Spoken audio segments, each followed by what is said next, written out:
بسم اللہ الرحمن الرحیم۔ السلام علیکم ورحمۃ اللہ وبرکاتہ۔ عابد راجہ چینل کی طرف سے آج میں اپنے دوستوں کو حضرت عائشہ کا ایک فرمان بتاؤں گا۔ اس سے پہلے میں اپنے تمام دوستوں سے گزارش کروں گا کہ اس ویڈیو کو آپ نے آگے ضرور شیئر کرنا۔ تو شروع کرتے ہیں۔ بسم اللہ الرحمن الرحیم۔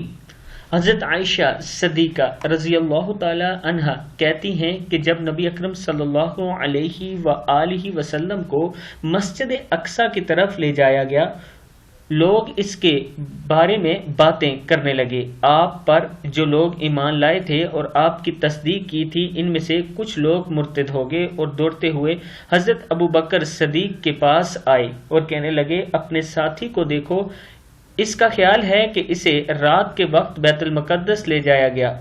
ابو بکر صدیق رضی اللہ تعالی عنہ نے کہا، کیا انہوں نے یہ بات کہی ہے؟ لوگوں نے کہا ہاں۔ حضرت ابو بکر صدیق رضی اللہ تعالی عنہ نے کہا، اگر اس نے یہ بات کہی ہے تو اس نے سچ کہا۔ لوگوں نے کہا، کیا آپ ان کی تصدیق کر رہے ہیں کہ وہ رات کے وقت بیت المقدس گئے اور صبح ہونے سے پہلے آ گئے؟ حضرت ابو بکر صدیق رضی اللہ تعالی عنہ نے کہا، ہاں، میں تو اس سے بڑی بات کی تصدیق کرتا ہوں۔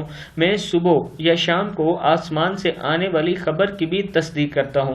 اسی وجہ سے حضرت ابو بکر رضی اللہ تعالی عنہ کا نام صدیق ہوا۔ کتاب کا حوالہ یہ نیچے موجود ہے۔ حدیث کا سلسلہ 3550 ہے۔ میں اپنے دوستوں سے گزارش کروں گا کہ اس ویڈیو کو آپ دوستوں نے آگے ضرور شیئر کرنا ہے اور ایک بار درود شریف ضرور پڑھنا ہے۔ کچھ دوستوں نے مجھے دعا کے لیے کہا ہے، آپ دوست بھی ان کے لیے دعا کریں۔ السلام علیکم ورحمۃ اللہ وبرکاتہ۔